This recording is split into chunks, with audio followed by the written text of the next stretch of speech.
من غير قبرها بالدليل بالجنة لا إله إلا الله على حي حي عليك يوم لا عليك قدير لا على مميت اجبر لها يا أبو لا أبو أنها لا إله إلا الله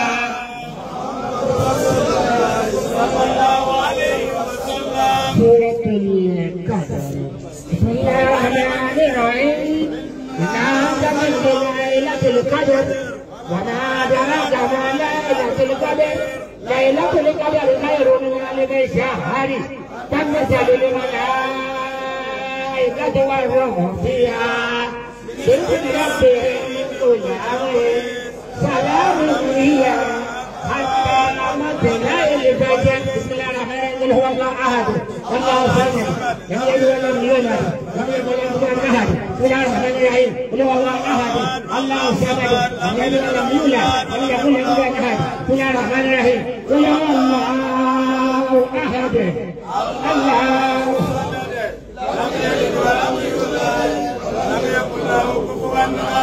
ní ìparí bàbá agbúgbàtẹ kò lòdò bàbá mi ní láfi wọn pàdé ilé ìwòsàn bọ́ọ̀lù ẹ̀mí ilé wà láì báwo ni ẹbí sọ̀rọ̀ nǹkan yàrá yìí wọ́n lè kéwu rárá. òun tó ní gbọ́ mẹ́ta fún yín nínú ẹ wò ní ìlú parọ́. kéwu rárá àmọ́ òun ni kéwu. kéwu nìyí. wọ́n wá mọ́tò àbámukùn yín ní ìjọba yìí ní tó ti wá lápapọ̀ kò ní bàtà. tó gbogbo ń darí fìdí àrùn kodò torí kẹ́kọ̀ọ́ yọ ọba. Kodò kẹ́kọ̀ọ́ yọ ọba máa lé. Ẹjọ́ ni àmì. Ẹjọ́ ni àmì. Àgbàlagbà lọ́lọ́run ó sì nífẹ̀ẹ́ àgbàlagbà ó sì lọ́ fẹ́ gbówó àgbàlagbà. Èyí tó ń ṣe fún wa yìí. Ọlọ́run sọ di òjò ìkẹ́ àti àánú fún èmi Alhaja wa Khadijatul Kubra. Kó máa lọ bá wọn gbé nínú sàárè. Àmín. Ẹlẹ́kejì. Ànábì wa Muhammad. Arábìnrin tó kú yín bá ti kú bẹ́ẹ̀ bá lè ka ẹ̀ka alfa ọkọ̀ọ̀bá yín ká ẹ̀ka sọ́ọ̀tù yàtọ̀ fún òkú yín. Gbogbo alfa ni wọ́n panu pọ̀.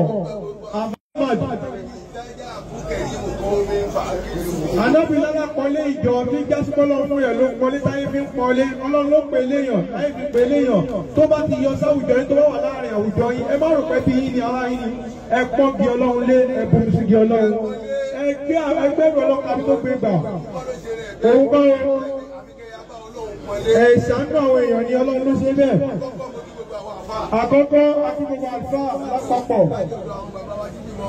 látọ̀dọ̀ ọ̀bẹ tí wọ́n ní àyè sífì mọ́ ọmọ ọmọlé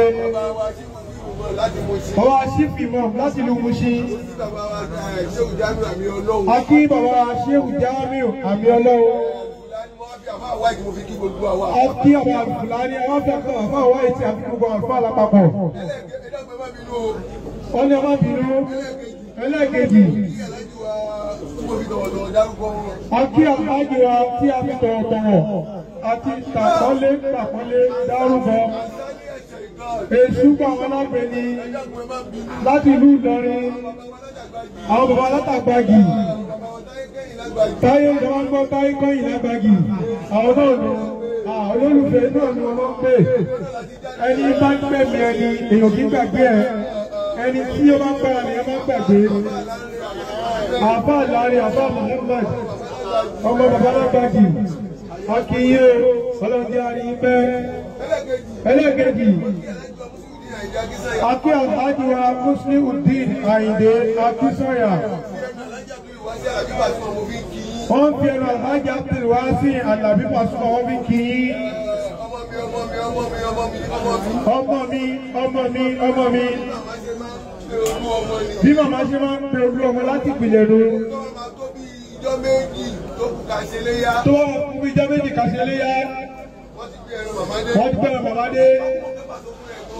wọ́n kú mọ̀ kí Pasuma ká ó ṣòro.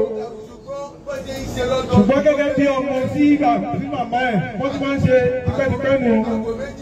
àgbò méjì ni. màmá ti kú o. màmá ti kú. Akí Alhaji wa Suleiman Fidelity ọmọ bàbá làwọn náà. Akí Alhaji wa Mustapha Sego. Akí bàbá gbogbo wọn. Zulu Authority.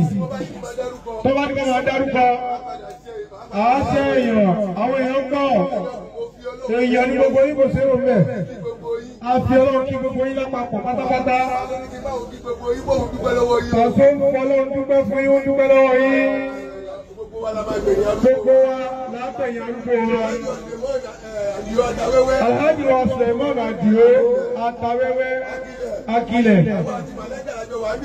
Àwọn àti Màláíkà alájọ ń tẹ́bí lálẹ́ àná. Egúngún lẹ ti rí ìbàlúwò ń bọ̀. Ìrìn ló ń tẹ̀ òjò ń bọ̀. À ń lọ síbi Súrátù Yásìn. Ẹ má bínú gbogbo ẹ̀ náà lájọ fọwọ́sowọ́pọ̀. Bàbá ọmọlé ọlọ́run ká kọ́ Súrátù Yásìn fún wa gẹ́gẹ́ bí ìmọ̀ọ́mù. Kọ́lí di wa níbi Súrátù Yásìn. Ọlọ́run tẹ̀ jẹ́ àjẹ́ àbá ọpẹ́. Assalamu alaikum wa rahmatullahi wa barakatuh.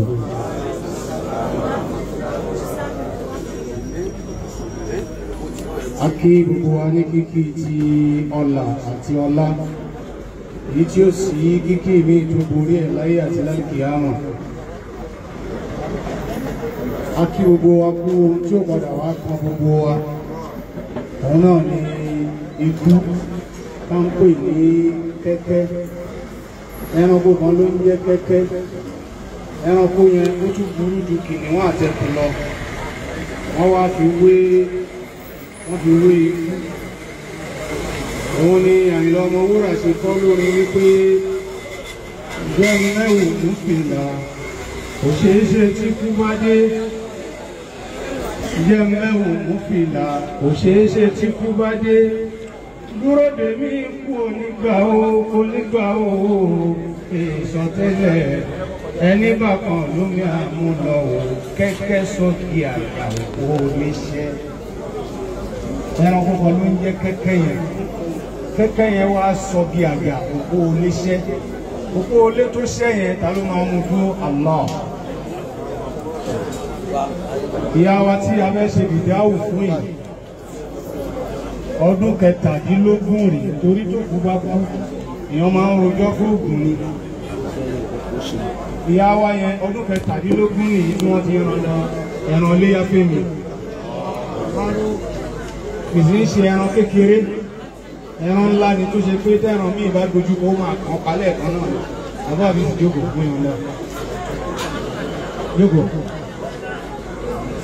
Àwọn ni a wá fẹ́ kí Yásìn fún.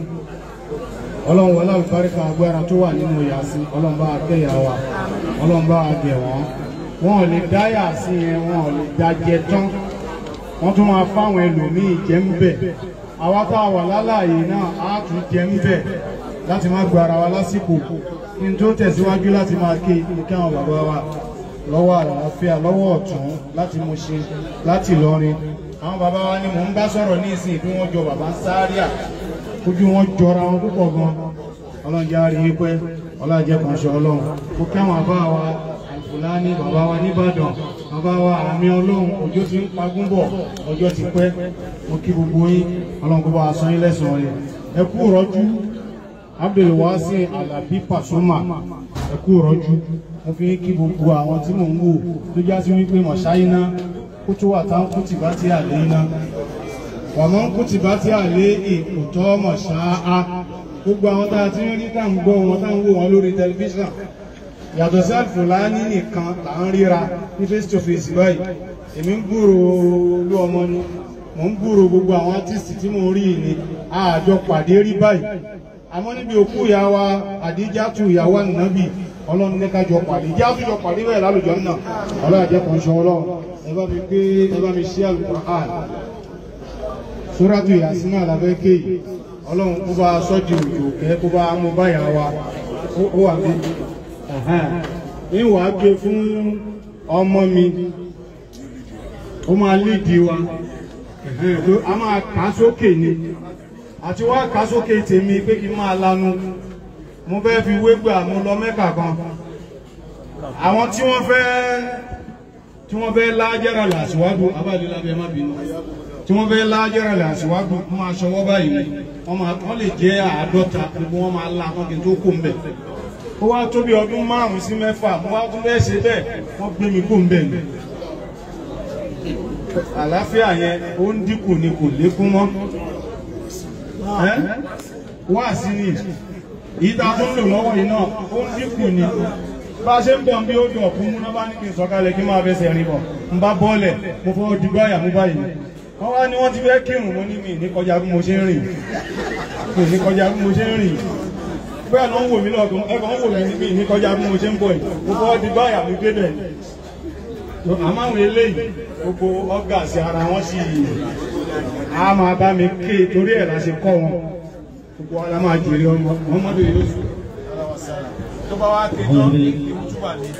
أعوذ بالله من الشيطان الرجيم بسم الله الرحمن الرحيم ياسين والقرآن الحكيم إنك لمن المرسلين على صراط مستقيم تنزيل العزيز الرحيم لتنذر قوما ما أنذر آباؤهم فهم غافلون لقد حق القول على أكثرهم فهم لا يؤمنون إنا جعلنا في أعناقهم أغلالا فهي إلى الأذقان فهم مقمحون وجعلنا من بين أيديهم سدا ومن خلفهم سدا فأغشيناهم فهم لا يبصرون وسواء عليهم أذنتهم ولا تنذرهم لا يؤمنون إنما تنذر من اتبع الذكر وخشي الرحمن بالغيب فبشره بمغفرة وأجر كريم إنا نحن نحيي الموتى ونكتب ما قدموا وآثارهم وكل شيء أحصيناه في إمام مبين أضرب لهم مثلا أصحاب القرية إذ جاء المرسلون إذا أرسلنا إليهم اثنين فكذبوهما فأعززنا بثالث فقالوا إنا إليكم مرسلون قالوا ما أنتم إلا بشر مثلنا وما أنزل الرحمن من شيء إن أنتم إلا تكذبون قالوا ربنا يعلم إنا إليكم لمرسلون وما علينا إلا البلاغ المبين قالوا إنا تطيرنا بكم لئن لم تنتهوا لنرجمنكم وليمسنكم منا عذاب أليم قالوا طائركم معكم أئن ذكرتم بل أنتم قوم مسرفون وجاء من أقصى المدينة رجل يسعى قال يا قوم اتبعوا المرسلين اتبعوا من لا يسألكم أجرا وهم مهتدون وما لي لا أعبد الذي فطرني وإليه ترجعون أأتخذ من دونه آلهة إن يردني الرحمن بضر لا تغن عني شفاعتهم شيئا ولا ينقذون إني إذا لمن ضلال مبين إني آمنت بربكم فاسمعوا قيل ادخل الجنة قال يا ليت قومي يعلمون بما غفر لي ربي وجعلني من المكرمين وما أنزلنا على قومه من بعده من جند من السماء وما كنا منزلين إن كانت إلا زينة واحدة فإذا هم خامدون يا حسرة على العباد ما يأتيهم من رسول إلا كانوا به يستهزئون ألم يروا كم أهلكنا قبلهم من القرون أنهم إليهم لا يرجعون وإن كل لما جميع لدينا مهتدون وآية الله الأرض الميتة وأحييناها وأخرجنا منها حبا فمنه يأكلون وجعلنا فيها جنات من نخيل وعنب وفجرنا فيها من العيون ليأكلوا من ثمره وما عملته أيديهم فلا يشكرون سبحان الذي خلق الأزواج كلها مما تنبت الأرض ومن أنفسهم ومما لا يعلمون وآية الله الليل مسلك منه النهار فإذا هم مسلمون والشمس تجري لمستقر لها ذلك تقدير العزيز العليم والقمر قدرناه منازل حتى عاد العرجون القديم لا شمس ينبغي لها أن تدرك القمر ولا الليل سابق النهار وكل في فلك يسبحون وآية الله أننا حملنا ذريته بالفلك المشحون وخلقنا لهم من مثله ما يركبون وإن نشأ نغرقهم فلا طريق لهم ولا هم ينقذون إلا رحمة منا ومتاعا إليه وإذا قيل لهم اتقوا ما بين أيديكم وما خلفكم لعلكم ترحمون وما تأتيهم من آية من آيات ربهم إلا كانوا عنها معرضين وإذا قيل لهم انفقوا مما رزقكم الله قل للذين كفروا للذين آمنوا نطيعوا والله ما شاء الله جمعوا إن أنتم إلا في ضلال مبين ويقولون متى ينظرون إن كنتم صادقين ما ينظرون إلا الحياة واحدة تأخذهم وهم يقسمون فلا يستطيعون توسعة ولا إلى أن يرجعون ونفخ في الصور فإذا من الأجداث إلى ربهم ينسلون قالوا يا ويلنا ما كنا مما قدنا هذا الرحمن وصدق المرسلون إن كانت إلا سيئة واحدة فإذا هم جميع الذين نودوا فاليوم لا تظلم نفس شيئا ولا تجزون إلا ما كنتم تعملون إن أصحاب الجنة اليوم في شغل فاكهون هم وأزواجهم في ظلال على متكئون لهم فيها فاكهة ولهم ما يدعون سلام قال من رب الرحيم سلام قال من رب الرحيم سلام قال من رب الرحيم ومتاع اليوم أيها المجرمون ألم أعد لكم يا بني آدم ألا تعبدوا الشيطان إنه لكم عدو مبين وأن اعبدوني هذا صراط مستقيم ولقد أضلني جبلا كثيرا فلم تكونوا تعقلون هذه جهنم التي كنتم توعدون اصلوها اليوم بما كنتم تكفرون اليوم نختم على أفواههم وتكلمنا أيديهم وتشهد أرجلهم بما كانوا يكسبون ولو نشاء لطمسنا على عينهم فاستبقوا الصراط فأنى يبصرون ولو نشاء لمسكناهم على مكانتهم وما استطاعوا مديا ولا يريدون ومن عمله ننكسه بالخلق فلا يأكلون وما علمنا الشيء وما ينبغي له إن ولا ذكر وقرآن مبين لينذر ما كان حيا ويحق القرآن الكافرين أولم يرى أنا خلقنا لهم مما حملت أيدينا أنعاما فهم لها مالكون وسلمنا لهم ومن يرزقهم ومن يأكلون ولهم فيها منافع ومشارب فلا يشكرون واتخذوا من دون الله آلهة لعلهم ينصرون لا يستطيعون نصرهم ولا هم مهتدون فلا يأخذون قالوا منا لعنهم ما يسرون وما يعلنون أولم يرى الإنسان أنا خلقناه من نطفة فإذا هو خصيم مبين وضرب لنا مثلا ونسي خلقه قال ما يحيي العظام وهي رميم قل هي الذي أنشأها وله بكل خلق عليم الذي جعل من الشجرة إنها لقد توقدون أليس الذي خلق السماوات والأرض بقادر على أن يخلق السبل والخلاق العليم إنما أمره إذا أراد أن يقول له كن فيكون سبحان الذي بيده ملكوت كل شيء وإليه ترجعون.